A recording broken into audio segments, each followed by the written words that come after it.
right, get ready to take that trip that may be giving Natalie's parents their last hope to find their daughter. Several groups, including underwater expeditions, marine surveys, and Texas EquiSearch, are helping the Holloway family right now search the ocean floor.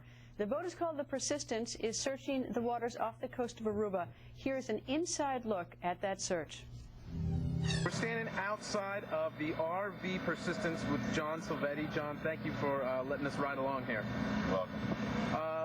Let's talk a little bit about what we're going to be doing out on the boat today. Who are you looking for? What are you looking for? And what's the process? Today's mission is to go out and pick up where we had left off. The weather has really slowed us down somewhat. We're out in the deeper water of the second grid, the extended grid area. We're making sonar runs, taking pictures of the bottoms, trying to build a mosaic and identify all the unnatural features that are on the seafloor. The ultimate goal is we are looking for human remains, correct? Ultimately, that's what we expect. After 2.5 years, we expect to find a skeletal structure and maybe possibly some other clothing or anything that may have been trapped and hasn't wasted away. And this is specifically a search for Natalee Holloway? Specifically for Natalee. That's exactly why we're here. The survey site is on the northwest side of Aruba. It's about 67 square miles, which is 3 times the size of Manhattan and about 80% of the size of the island itself. The survey ranges from about 60 feet of water near shore to over 1,100 feet offshore, about 10 miles. The survey was picked to go directly offshore from the fishermen's hut centered, and most of our efforts are focused directly offshore the fishermen's huts in the north. The sonar is capable of picking up features as small as a baseball. So anything larger than a coffee can we will find. So in the beginning we were looking for a needle in a field of haystacks, but we have a fantastic needle detector and a crew who's used to searching for needles. And that field of haystacks is getting much smaller. Captain, can you tell us again where we are right now? We're off the western middle half of the island of Aruba. We're heading north toward our survey area, about 6 miles away. What landmass is straight ahead from us? Right now we're heading almost north, so that would be Haiti and Dominican Republic, and then Florida. And then over here?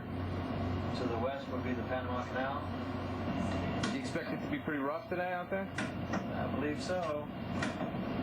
Our wind speed is 20 knots right now, and we're still in the protected side of the island. And what they're doing now is they've just deployed the sonar fish. They got it into the water. It's riding right behind the stern of the boat. So basically they're putting the beacon down there. It's going to comb the floor, comb the area, see if there's any objects down there. And if you find something, then you'll send something else back down to see what it is. Right. What we're going to do, once the cable's completely deployed, the boat's going to turn towards line. We've got these lines calculated every 50 meters when we run a line. These lines are in this area, about 6 miles long. The fish looks out 50 meters on each side of the fish. So it creates a swath. We bring that data and process it, feed it into the mosaic, the big picture. Each one of these swaths are looked at and reviewed to see what's there for a target. When we identify targets that we feel are of potential value, they're put into a database. When we get done doing the sonar work, we'll bring the ROV crews on board and we'll lower the ROV at every one of these targets, and it'll go down with its camera and take pictures, take video of what these targets are.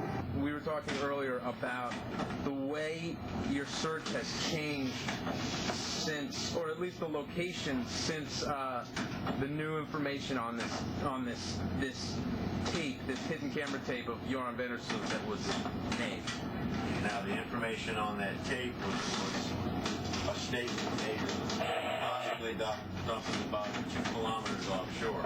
Well, technically the first grid area that we surveyed, the absolute first line is about 2.1 kilometers from the shore.